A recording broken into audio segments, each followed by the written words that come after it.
Soyez bénis en ce jour encore, mes bien-aimés. Demeurez dans la paix du Christ. Je vous salue au nom de Jésus. Et l'Esprit m'a mis à cœur aujourd'hui vraiment de partager avec vous sur un sujet d'actualité presque dans le corps du Christ. Nous nous rendons compte de plus en plus de cette vague d'églises qui s'adonnent à des actions vraiment, je dirais, indignes, qui, sous le message des délivrances quelconques, vraiment conduisent le peuple dans des choses, moi je dirais franchement inacceptables. On remarque tous ces derniers temps la prolifération dans les églises, c'est des ventes des articles, des fioles, de l'eau, du sang, de l'huile, des mouchoirs, des vêtements, des objets de toutes sortes, remplis d'onction et autres qui sont censés avoir le pouvoir pour quiconque achète ces babioles d'apporter toutes sortes de bénédictions, de grâce, de guérison, de miracles. Et c'est vraiment de plus en plus vulgarisé aujourd'hui et avec la voie de l'internet encore beaucoup plus. Et j'étais tellement triste dans mon cœur, vraiment je priais et m'interrogeais auprès du Saint-Esprit de cette pratique. Et j'ai reçu vraiment de partager cela avec vous. Aujourd'hui, ça va un peu être l'objet de ce message. Je voulais attirer l'attention, je voulais dire vraiment aux enfants de Dieu, retenez que Dieu et son Esprit Saint n'ont pas besoin d'être aidés par quelques fioritures, babioles, fétiches, que ce soit pour agir dans nos vies. Ils n'ont vraiment pas besoin de ça. Jésus-Christ encore moins. Dieu prend la peine de nous dire depuis l'ancienne alliance. Il le disait déjà à Zorobabel, quand il encourageait Zorobabel dans sa parole d'aller œuvrer en son nom. Il lui disait, ce n'est ni par la puissance, ni par la force, mais c'est par mon esprit. Nous le lisons dans Zacharie 4, verset 6. Nous lisons cela. Ce n'est ni par la puissance, ni par la force, mais c'est par mon esprit, dit l'Éternel des armées. Il s'adressait à Zorobabel, à qui, et par la bouche de Zacharie, à qui il avait confié une immense mission de reconstruire le second temple. Zorobabel et les autres étaient un peu frustrés. Ils revenaient de la déportation. Ils étaient un peu frustrés parce qu'ils étaient dans une région où les gens s'étaient encore levés pour les empêcher de construire. Alors timorés, ils sont allés s'enfermer. Et quand le prophète Agé leur a dit, mais qu'est-ce que vous faites? Il faut construire le temple de l'Éternel. Ils ont cherché la face de Dieu et c'est le prophète Zacharie qui leur disait, Dieu vous dit, ce n'est ni par votre puissance, ce n'est ni par la force, mais c'est par son esprit que toutes choses sont faites. Et c'est vrai, vraiment, les enfants de Dieu, j'ai envie que nous nous mettons ça dans la tête. C'est le Saint-Esprit et Dieu lui-même qui font toute opération. Nous ne sommes que des canaux. Nous, par notre foi, nous ne pouvons être utilisés que pour parler au peuple de Dieu. Que ce soit dans l'ancienne alliance, que ce soit dans la nouvelle alliance, les principes de Dieu ne changent pas. Mais ils se sont renforcés et se sont accomplis en Jésus-Christ dans la nouvelle alliance. Quand nous lisons un verset comme Psaume 107 quand nous lisons le Psaume 107 à son verset 20, nous lisons ceci. Il envoya sa parole et les guérit. Il les fit échapper de la fosse. La délivrance se faisait par la parole. Que nous le lisions dans Matthieu, comme dans les évangiles, dans Matthieu 8, 16 par exemple, nous lisons ceci. Le soir, on amena auprès de Jésus plusieurs démoniaques. Il chassa les esprits par sa parole. Et il guérit tous les malades par sa parole. Quelle que soit la cause de votre oppression, mes frères et sœurs, quelle que soit la nature que doit prendre notre délivrance, une chose est commune et fondamentale. Dieu agit par la puissance de son esprit à travers la libération de sa parole et la foi que chacun manifeste en entendant et en recevant la parole de Dieu. J'ai envie de leur redire ça.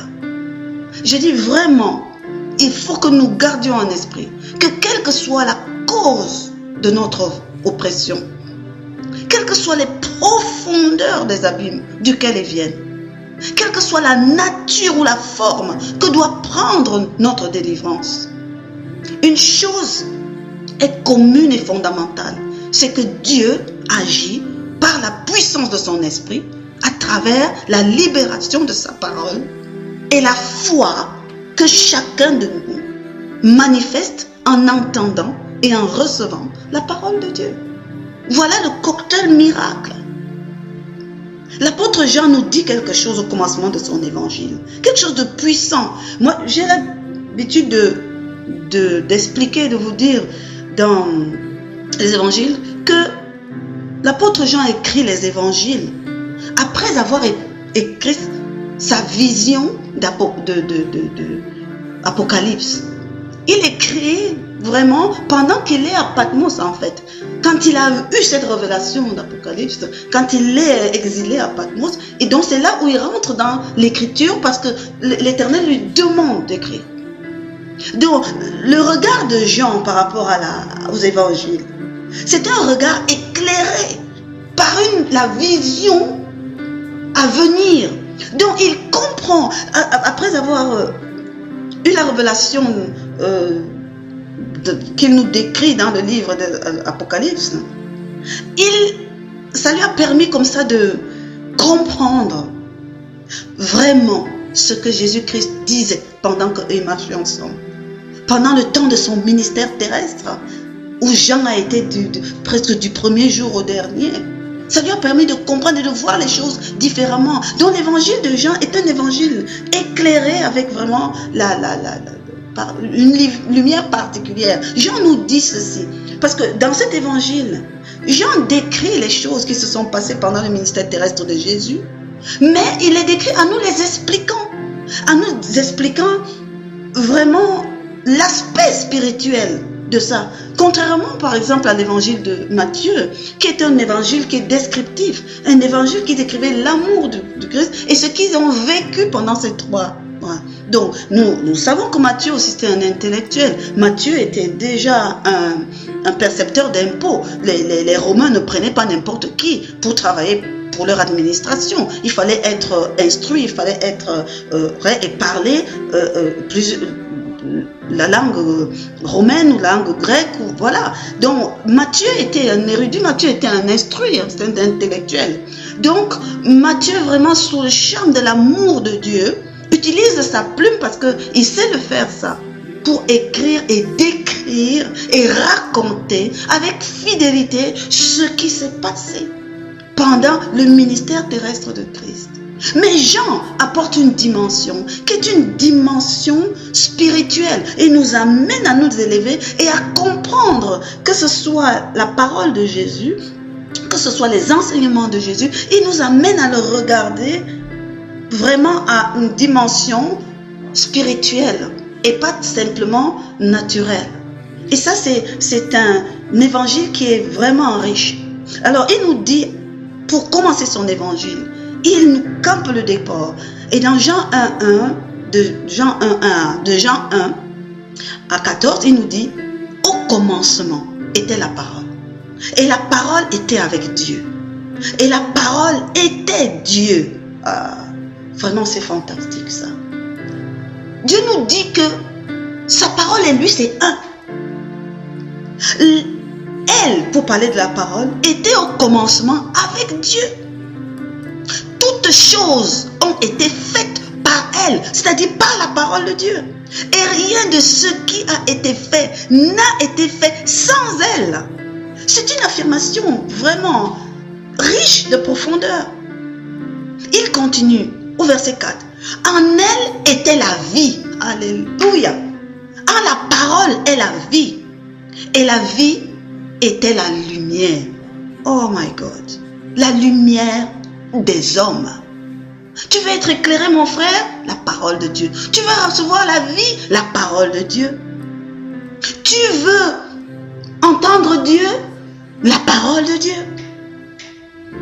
Tu veux que les choses soient faites en toi et avec toi? La parole de Dieu.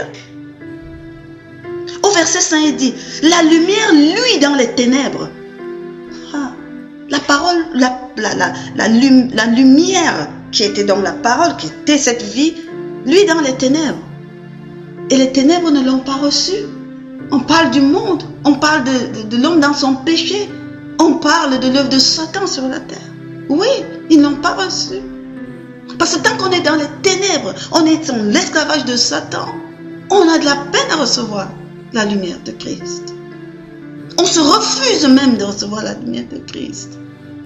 Il poursuit au verset 9, il dit, cette lumière était la véritable lumière. Amen. Qui en venant dans le monde, éclaire tout homme. Quand la parole, qui est lumière, qui est décrite ici, est révélée dans le monde, en l'homme et en son esprit, il éclaire l'homme. Et au verset 14, on dit, et la parole s'est faite chair. La parole de Dieu, qui est Dieu, s'est faite chair. De qui on parle? De notre Seigneur Jésus.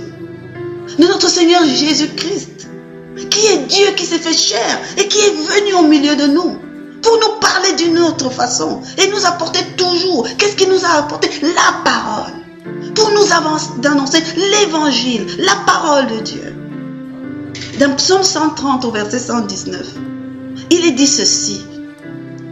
Quand on découvre tes paroles, ô Seigneur, c'est la lumière. Et les gens sont détournés, ils trouvent le discernement. C'est-à-dire les gens qui ne sont pas compliqués, qui n'ont pas des vies fourbes comme ça, trouvent le discernement dans la parole de Dieu. Dans la révélation de la parole de Dieu. Ça, c'est la version Semeur. La version Louis II dit que la révélation de la parole de Dieu éclaire. Même les insensés deviennent intelligents. Ils rendent intelligents même l'insensé. C'est pour vous dire, mes frères, mes sœurs, hommes et femmes même dans le monde, ce que chacun doit vraiment rechercher, c'est de découvrir la véritable parole de Dieu. C'est de désirer et de prier pour avoir de la part du Saint-Esprit la révélation de la parole de Dieu. C'est elle qui se fait chair en chacun de nous. En se faisant chair en chacun de nous, elle apporte la lumière dans tout notre être. Cette lumière parcourt nos entrailles. Cette lumière fait échec à tout ce qui vient des ténèbres, en nous, autour de nous, en apportant la guérison partout où il y a la maladie, en apportant la validité là où il y a les infirmités, en apportant la liberté là où il y a toute forme d'oppression et de limitation, en apportant la sagesse et l'intelligence là où il y a l'ignorance, l'aveuglement, l'égarement, le non-sens. Cette lumière, cette révélation de la parole, en venant à nous, apporte la vie partout où il y a la mort. Rien ne reste inchangé par la révélation de la parole de Dieu. Ce qui reçoit la révélation de la parole de Dieu reçoit la lumière et rien ne reste inchangé quand il reçoit la lumière qui vient de la parole de Dieu. Même si c'est seulement une tache de lumière dans les ténèbres ne sont plus parce que toute lumière est vue. Et il en va de même pour nous, pour notre esprit, pour notre corps, pour notre âme. Tout est dans la quête de la révélation de la parole de Dieu, mes frères et mes sœurs. Ne mettez pas votre espoir et votre foi dans l'achat ou l'acquisition de quelques fioles remplies de divers objets vestimentaires ou autres, soi-disant bénis et remplis d'onction, qui vous est proposé ça et là pour votre délivrance ou pour vos bénédictions. Ce ne sont là plus ou moins que d'autres formes de fétichisme, de maraboutisme, d'occultisme, ou pire encore, et des actes qui maintiennent les gens dans l'obscurité et dans le dépouillement, qui les éloignent, qui les égarent, qui les enferment dans les ténèbres encore plus, parce qu'ils ne reçoivent pas la lumière qui vient de la parole de Dieu. Une histoire vraiment nous est racontée dans la Bible. Ça se déroule dans le livre des Actes, acte 8. Si vous lisez du verset 1 à 25, je vous invite à lire tout ça. Nous ne pouvons pas pendant ce message lire tout le verset, mais de verset 1 à 25. C'est une histoire en gros qui nous parle de la rencontre par les disciples de Jésus, Philippe en l'occurrence, et d'autres qui avaient été mis à part, qui avaient été envoyés pour annoncer les paroles de l'évangile. Ça nous parle d'un certain Simon.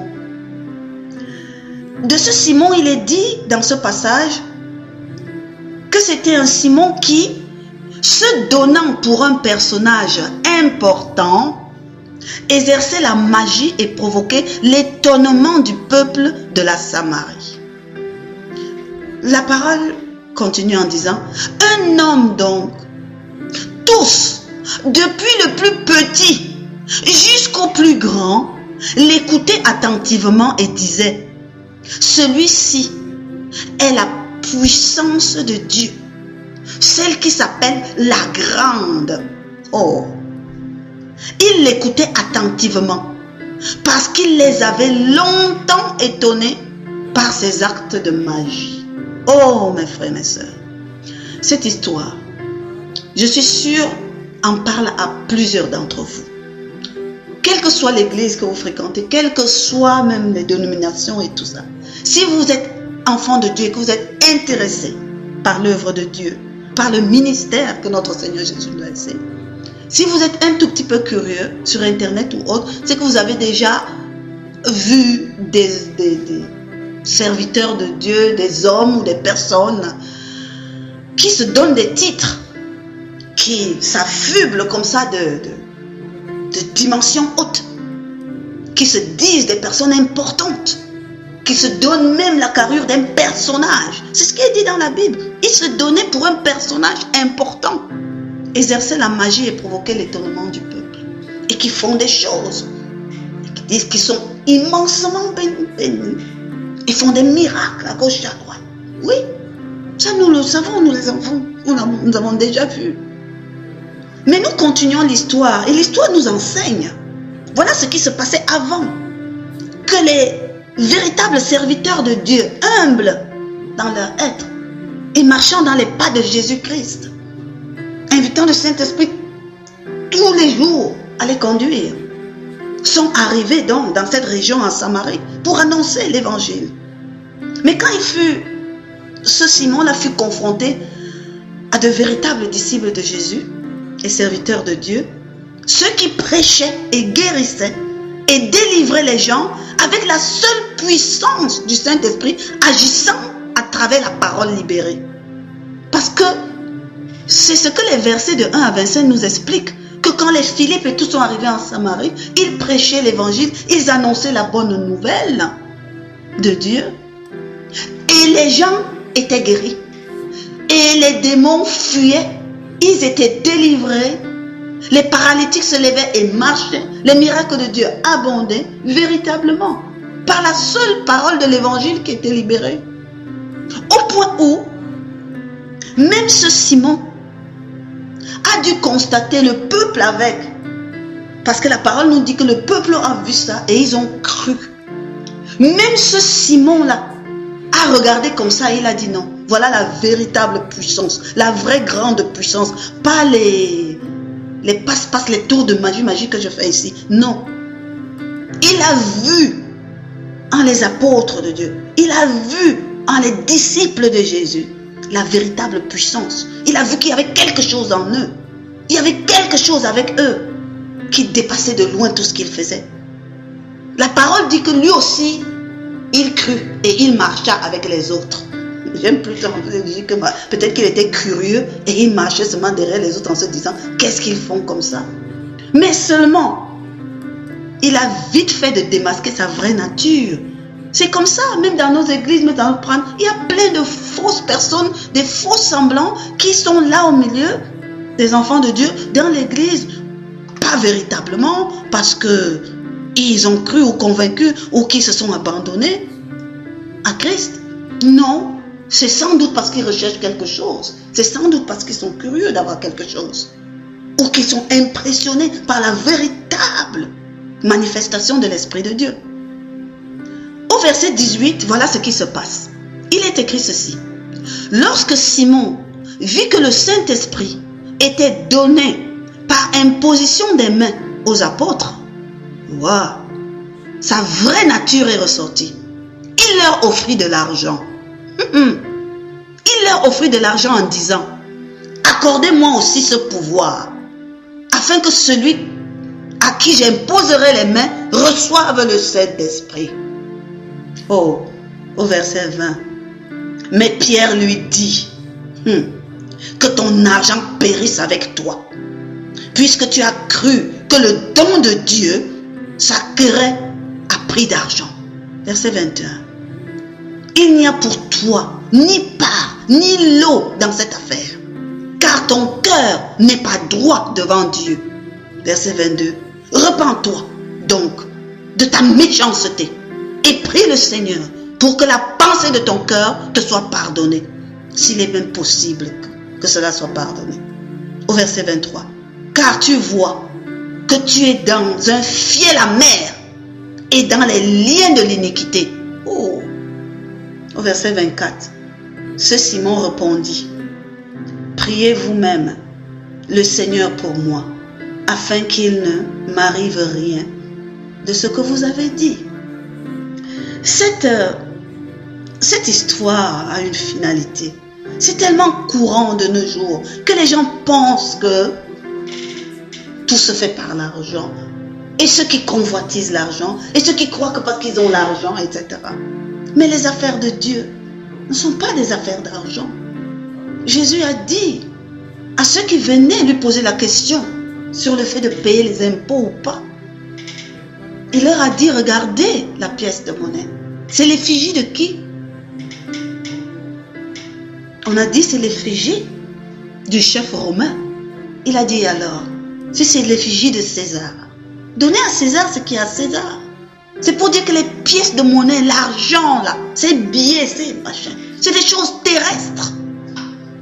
Ça n'a de valeur et d'implication que pour les choses terrestres. Ça n'a aucune valeur, aucune importance pour les choses de Dieu. Je dis et je pèse mes mots. Ça n'a rien à voir avec l'offrande ou la dîme que vous pouvez payer dans votre lieu de culte, dans votre lieu d'église. Parce que c'est votre contribution à la bonne marche du culte de Dieu. Tout simplement. Mais même ça, cela vous est demandé par la parole de Dieu librement. Il dit, donnez avec joie et consentez du fond de votre cœur de contribuer. Parce que pour vous, c'est une bénédiction. Ce n'est pas en contrepartie de quoi que ce soit. Le Seigneur ne te bénit pas parce que tu viens seulement, tu lui donnes des offrandes ou quoi que ce soit. Sinon, Jésus-Christ ne serait pas allé mourir à la croix du calvaire. Puisque nous, les terrestres, nous lui avons donné quoi avant qu'il meure à la croix pour nous. Donc vraiment, cette histoire nous enseigne. Nous voyons que l'apôtre Pierre, l'apôtre de Dieu, a vraiment reprimandé sévèrement ce Simon-là. Parce qu'il avait pensé que le don de Dieu s'acquérait ou même se transmettrait à prix d'argent. Et cet acte, ceux qui pensent comme ça, font preuve de quelque chose. La parole nous dit, font preuve de manque de droiture devant Dieu. Penser que l'argent peut être au milieu d'une transaction, d'un trafic d'onction de Dieu, c'est manquer de droiture devant Dieu. C'est être méchant C'est avoir du fiel amer, c'est-à-dire être rempli d'amertume dans le cœur. Et c'est faire montre qu'on est sous l'emprise des liens d'iniquité. C'est très important. Manque de droiture, rempli de méchanceté, rempli de fiel amer, et être victime des liens d'iniquité. C'est pas moi qui le dis, c'est Pierre qui le dit dans Acte 1, dans Acte 8, dans cette histoire que nous venons de lire. Mes frères, mes sœurs, ne cherchez jamais à acheter un quelconque produit, à boire ou à manger, ou un quelconque objet pour se revêtir, se couvrir, ou une quelconque substance pour se oindre ou se parfumer, afin d'obtenir la grâce de Dieu, les bénédictions, les dons, les faveurs divines. Fût-il même en priant et en prononçant le nom de Jésus, c'est non conforme à la parole de Dieu. Et ce sont des actes qui sont attachés à l'iniquité. Ce sont des actes qui vous rattachent complètement à Satan encore. J'ai souvenir vraiment que dans la Bible, il nous est raconté lorsque nous lisons le livre de Lévitique, qui est un livre dans lequel Moïse est chargé par l'Éternel pour enseigner ses voies au peuple, pour leur expliquer les règles de vie qu'il avait établies entre son peuple, pour leur expliquer le contexte de l'alliance qu'il voulait signer, qu'il avait passé avec eux. Et vous serez mon peuple et je serai votre Dieu. Dans ce livre de Lévitique, il est expliqué en ce qui concerne l'huile d'onction. Parce que nous parlons d'onction là. Et il est donné une prescription assez particulière. Lorsque l'Éternel décrit à Moïse comment est-ce que l'huile d'onction qui doit être utilisée pour la sanctification du temple, du tabernacle, est décrit à Moïse, il donne une prescription particulière à la fin, quand il décrit les aromates, etc. Et il dit que cette huile d'onction ne servira que pour le tabernacle. Et que l'encens, ce façonnage de poudre des aromates d'encens, ne devait être utilisé que pour être brûlé pour son adoration. Et il a dit clairement, vous pouvez aller le lire, le Saint-Esprit me l'inspire comme ça de tête. Je n'ai pas le verset précis à vous donner, sinon je vais mettre le temps un peu à le chercher. Allez le chercher dans le livre de Lévitique concernant l'huile d'onction et l'encens. Et il a donné une raison, que personne n'utilise jamais cette huile d'onction et ce parfum d'adoration pour son propre compte. Que ça devrait être utilisé exclusivement dans l'œuvre divine et dans le tabernacle de Dieu. Les principes et les règles de Dieu ne changent pas. Même quand l'Éternel dit qu'il va déverser son onction sur toute chair, c'est pas pour qu'on aille faire n'importe quoi avec.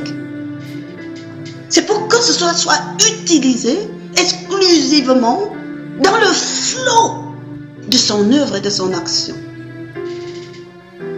Il n'y a aucune transaction financière là-dedans qui puisse se justifier de quelque façon que ce soit. Quel que soit ce que l'on veut faire avec l'argent qui sera obtenu, ça ne vient pas de Dieu. C'est non conforme à la parole de Dieu. Et c'est attaché d'iniquité. Et si vous trouvez en présence de quelqu'un qui vous vend la grâce de Dieu, la bénédiction de Dieu, la fin de vos problèmes, le sang et le corps de Jésus, dans des flacons, sur des objets, dans des parfums, vraiment, fût-il votre frère en Christ, fût-il votre pasteur, fût-il quiconque se disant personnalité ou personnage important, mon frère, ma soeur, dites arrière de moi Satan. Dites-le clairement, arrière de moi, Satan.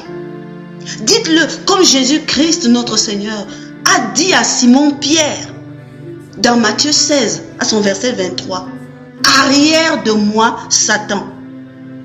Tu mets en scandale, car tes pensées ne sont pas les pensées de Dieu, mais elles sont celles des hommes. Arrière de moi. Parce qu'il y avait un sujet et Jésus-Christ était en train de leur expliquer qu'il allait subir des souffrances et que les soldats l'arrêteraient et qu'il serait battu et tout ça. Et Pierre lui disait non, non, non, non, non. Personne ne te touchera. Hein. Moi-même, je serai là. C'est quoi ces histoires? Jésus lui a dit, arrière de moi, Satan.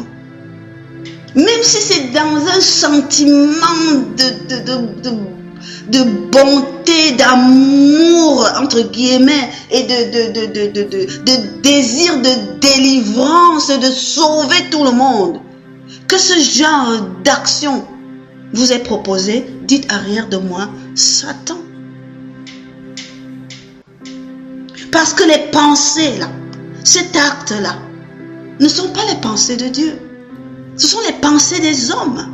Et ces pensées des hommes sont en scandale à Dieu notre Père, à Jésus-Christ notre Seigneur, au Saint-Esprit même. Mes frères, mes sœurs, mes bien-aimés, attachez-vous à la recherche de la révélation de la parole de Dieu. Attachez-vous à lire et à méditer la parole de Dieu. Attachez-vous à écouter les messages. Portez sur l'enseignement de la parole de Dieu. À assister aux réunions de partage biblique dans vos églises. Prenez des notes lors des prédications, enrichissez-vous. Achetez les livres, les articles audiovisuels qui transcrivent des témoignages et des explications, des connaissances spirituelles, afin de vous édifier et que la parole de Dieu se fasse chère en vous. Pour chaque chrétien, chaque croyant, il est fondamental qu'il s'enrichisse, qu'il grandisse dans la connaissance de la parole de Dieu. Lisez, écoutez, visualisez, méditez la parole de Dieu. Car Paul nous dit dans Romains 10, 17, la foi vient de ce que l'on entend. Et ce que l'on entend vient de la parole de Christ. Ta foi ne peut pas mûrir tant que tu n'entends pas la parole de Dieu, tant que la parole de Dieu ne t'est pas révélée. Mais ce n'est pas seulement dans la Nouvelle Alliance. C'est un principe fondamental de Dieu. À Josué déjà, dans l'Ancienne Alliance, Dieu avait déjà donné la clé du succès et de la réussite. En toute chose, que quiconque décide d'entreprendre avec Dieu ou d'entreprendre au nom de Dieu, il a dit ceci en Josué 8. En Josué 1, en son verset 8, il a dit que ce livre de la loi ne s'éloigne point de ta bouche. Médite-le jour et nuit pour agir fidèlement selon tout ce qui est écrit. Car c'est alors que tu auras du succès dans tes entreprises. C'est alors que tu réussiras. Une entreprise avec Dieu, ça peut être un projet de délivrance. Ça peut être un projet de guérison. Ça peut être un projet de destinée, de bénédiction. Si tu penses que cela vient de la grâce de Dieu, c'est un projet que tu entreprends avec lui. Et il te dit, ma parole est la clé de ton succès. Ma parole est la clé de ton succès et de ta réussite.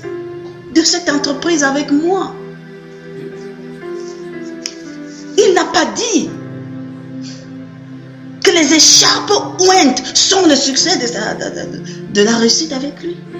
Il n'a pas dit que des flacons d'eau bénite sont le succès de ta réussite avec lui. Non. Quand le Seigneur dit qu'il va te descendre sur nous, son torrent d'eau, son flot et la pluie de bénédiction, il est dans le spirituel. Cette pluie de bénédiction. L'avantage de la recherche du renouvellement de l'intelligence, de notre intelligence, par la révélation de la parole de Dieu, est que quand tu sollicites l'aide du Saint-Esprit, vraiment par une simple prière, Une simple demande. Une simple invitation à te conduire. Saint-Esprit de Dieu, me voici. Viens et conduis-moi. C'est ce que notre Seigneur Jésus nous a dit. Avant de partir, je ne vous laisserai pas orphelins. Je prierai Père pour qu'il vous envoie son esprit. Cet esprit de puissance. Cet esprit même qui m'a ressuscité. Le même, il sera à côté de vous. Afin que vous ne soyez pas seuls. Et afin qu'il puisse vous amener à être équipés, à marcher dans la voie qui plaît au Seigneur. Qu'il vous console, qu'il vous guérisse, qu'il vous édifie, qu'il vous éduque, qu'il augmente votre intelligence, vous rende fort, renouvelle vos forces, exerce vos mains au combat, vous apprenne le discernement. Il est là, le Saint-Esprit. Il est à ta disposition, mon frère, ma soeur. N'agis pas sans lui. Demande-lui simplement, Saint-Esprit, je t'accueille en moi, viens, prends le contrôle de tout, je te soumets ma volonté. Prends le contrôle. Prends le contrôle des opérations. Conduis-nous. Conduis-nous dans l'agréabilité de Père. Conduis-nous dans les choses qui lui sont agréables. Glorifions notre Seigneur Jésus, maintenant. Et faisons les choses comme Père le demande. Il suffit de demander comme ça. Pour qu'il mette en toi le discernement qu'il faut. Donc, en dehors même de la Bible, qui est la parole sainte, quel que soit le livre que tu achètes, ou le CD que tu écoutes, ou l'enseignement que tu reçois, si tu as invité le Saint-Esprit à être ton conducteur, le Saint-Esprit lui-même mettra en ton bon sens la différence entre ce qui est bien et ce qui est mal, entre ce qui vient de lui et ce qui n'est pas de lui, entre ce qu'il faut rejeter et ce qu'il faut garder en soi. Car lui seul, Esprit de Dieu, est capable de faire ça. Lui seul sait faire ça. C'est le maître d'œuvre de tout. C'est l'expert de Dieu. Il suffit de demander. Donc il ne faut pas avoir peur de dire j'achète un livre, je vais lire ou bien je vais écouter tel message. Même si c'est un livre où dedans on a parlé, on a dit des choses qui ne sont pas conformes à la parole de Dieu. Si tu as appelé le Saint-Esprit à te conduire, tu te rendras compte à la fin du livre que ce livre n'a rien de bon pour toi. Tu mettras de côté.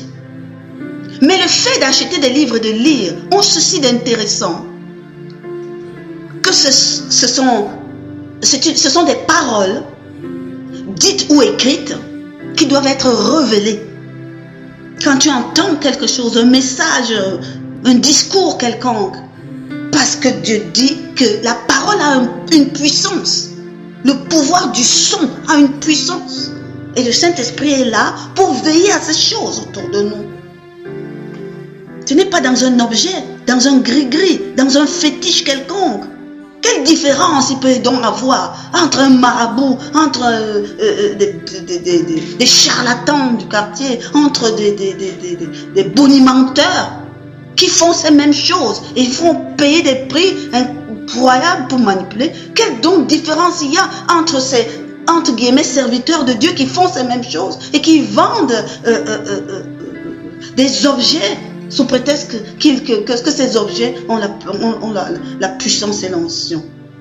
Ça devient des fétiches. Alors au lieu que les gens soient accrochés à Christ, regardent à l'Éternel et lisent la parole de Dieu pour prier au nom de Jésus, pour proclamer dans leur vie et pour que la parole de Dieu donne la vie et la lumière en eux, ils sont accrochés à une babiole, à un fétiche, à un machin, et ça les écarte du rocher qu'est Jésus-Christ. Ça les amène à la dérive. Et ils se plaignent que rien ne se passe dans leur vie. Sinon, ils sont encore plus mal. Parce que figurez-vous que la parole de Dieu nous dit que même quand on vient, on délivre les gens et qu'après ils ne sont pas remplis de la parole de Dieu, ces démons reviennent, voient que la maison est nettoyée, mais vide. Ce vide-là, c'est vide de parole de Dieu, vide de connaissance de Dieu, vide du Saint-Esprit. Ils vont chercher cet autre, plus fort. Et quand ils reviennent, ils occupent. Et le sort de cette personne est encore plus et pire que sa condition d'avant. Il n'y a aucun intérêt à aller chercher ce genre de choses. Que celui qui a eu le privilège d'entendre même une fois l'appel de Christ et qui a eu l'opportunité de confesser Jésus, s'attelle à grandir dans la connaissance de la parole de Dieu. C'est son arme.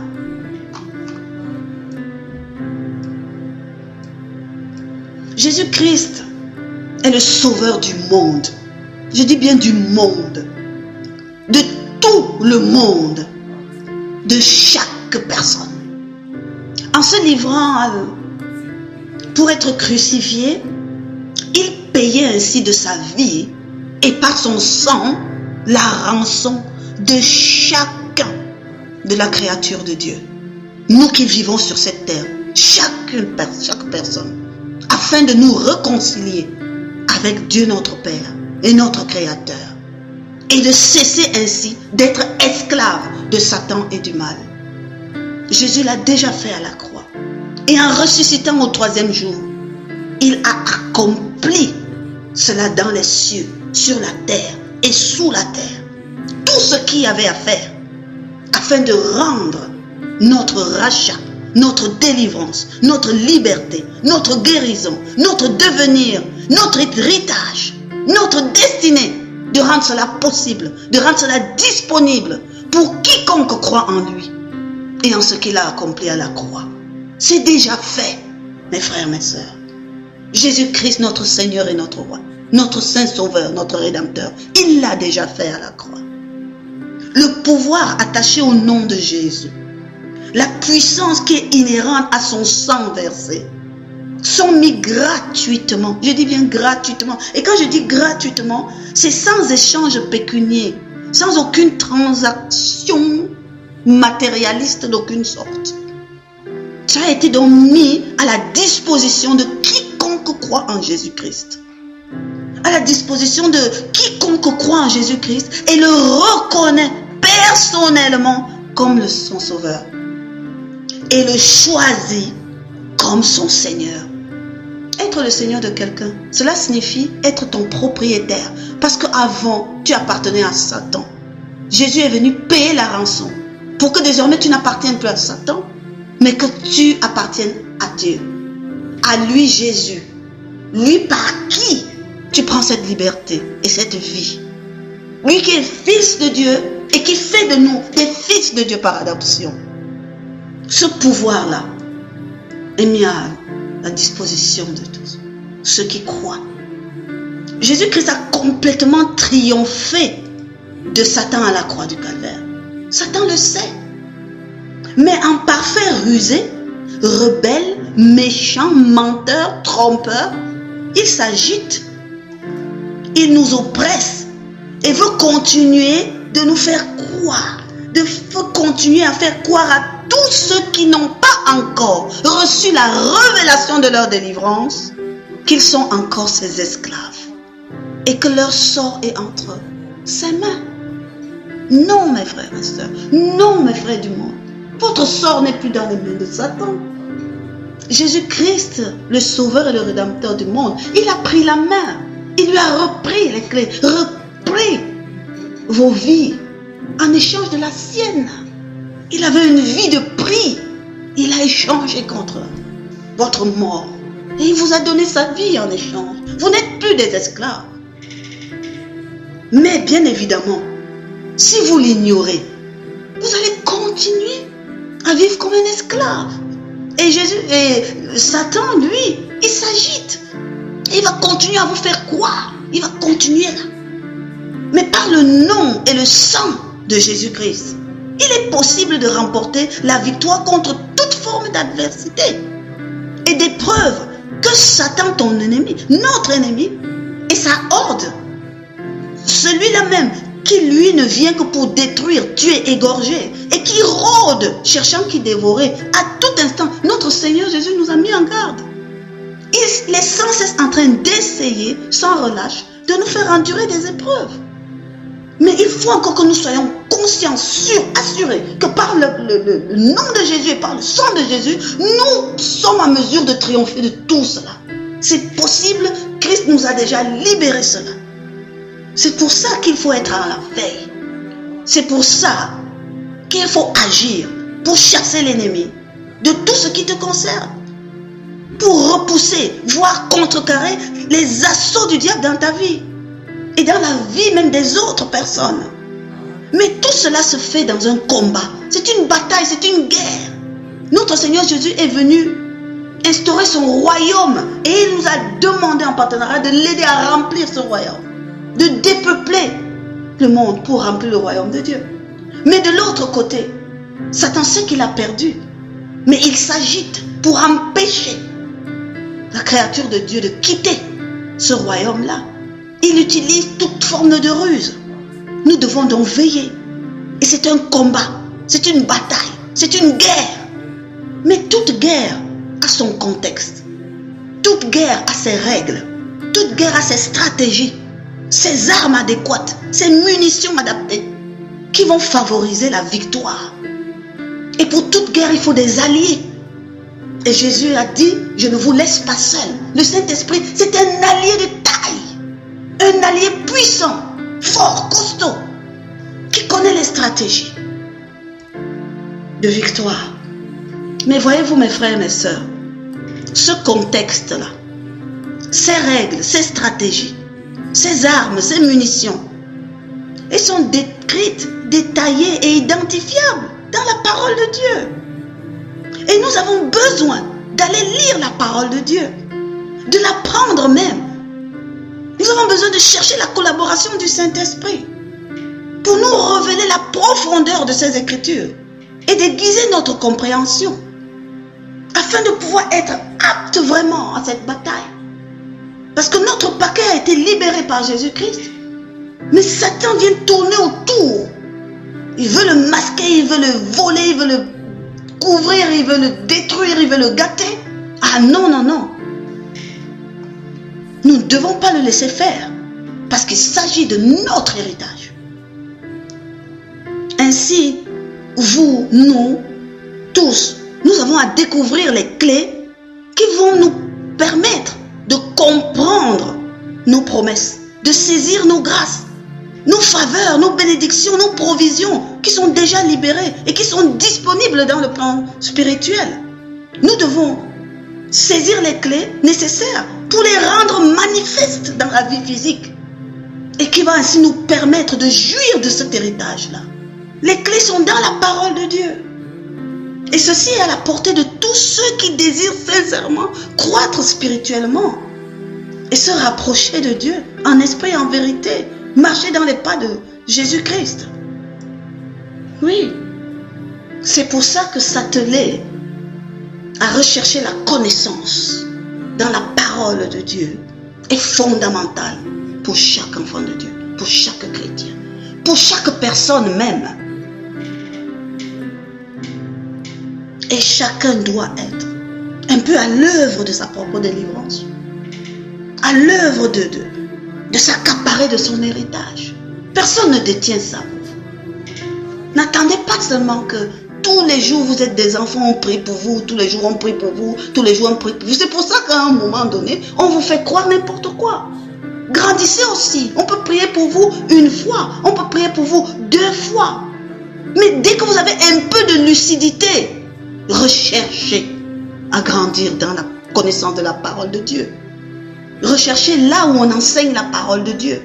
Si dans vos églises, on prêche et on exhorte seulement, et qu'il n'y a pas de rendez-vous précis pour enseigner les fondamentaux de la parole de Dieu, cherchez un endroit, même à côté des dimanches où vous allez au culte, dans votre culte, cherchez un endroit où on enseigne la parole de Dieu.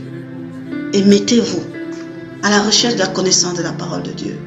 Même sur Internet, ouvrez les messages, il y a plein de sites, il y a plein de messages. Écoutez les messages. Je vous ai dit, priez seulement. Demandez au Saint-Esprit de vous guider. Soyez vraiment à l'école. Ayez des cahiers, des stylos, prenez des notes. Et priez dessus, méditez dessus. Vous verrez que le Saint-Esprit se fera un plaisir de vous nourrir, de vous éclairer, de vous équiper, de vous rendre intelligent et sage. Mes frères, mes sœurs, vraiment j'avais envie de partager ceci avec vous. Je réponds à mon ministère, à l'ordre que Dieu m'a donné, de partager mon pain avec ceux qui ont faim, Moi, j'ai compris ça, le pain spirituel que Dieu me donne. Quand l'Esprit me fait une révélation et me met cela en esprit, me pousse en esprit, j'ai devoir de partager ce que je viens de découvrir avec ceux qui ont faim. Alors que ceux qui ont faim et soif de la parole de Dieu, recevez. Soyez richement bénis par ce message, mes frères, mes sœurs. Tous ceux qui auront à l'écouter, ma prière est que par la puissance du Saint-Esprit, que la révélation et le mystère dans ce message se fassent chair en vous et que vous grandissez et que vous soyez délivrés des faux prophètes et de leurs œuvres au nom de Jésus.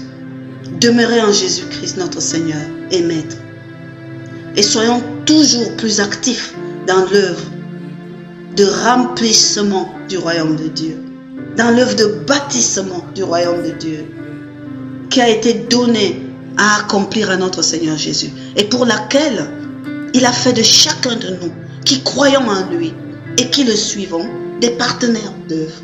Nous sommes les partenaires de Christ pour le bâtissement du royaume de Dieu afin que le règne du Père vienne et que sa volonté se fasse sur cette terre comme dans les cieux. C'est pour ça que Jésus-Christ notre Seigneur a donné sa vie pour nous et nous a équipés pour. Ne laissons pas Satan, ses œuvres et ses manigances au travers de ses dévots nous détourner de cette mission, nous égarer davantage et nous éloigner de la grâce de Dieu et de ses faveurs. Que la grâce et la paix qui viennent de Dieu notre Père et de Jésus-Christ notre Seigneur remplissent vos vies et celles de vos familles, de chaque membre de vos familles, de tous ceux que vous aimez. Demeurez dans la paix du Christ. Shalom.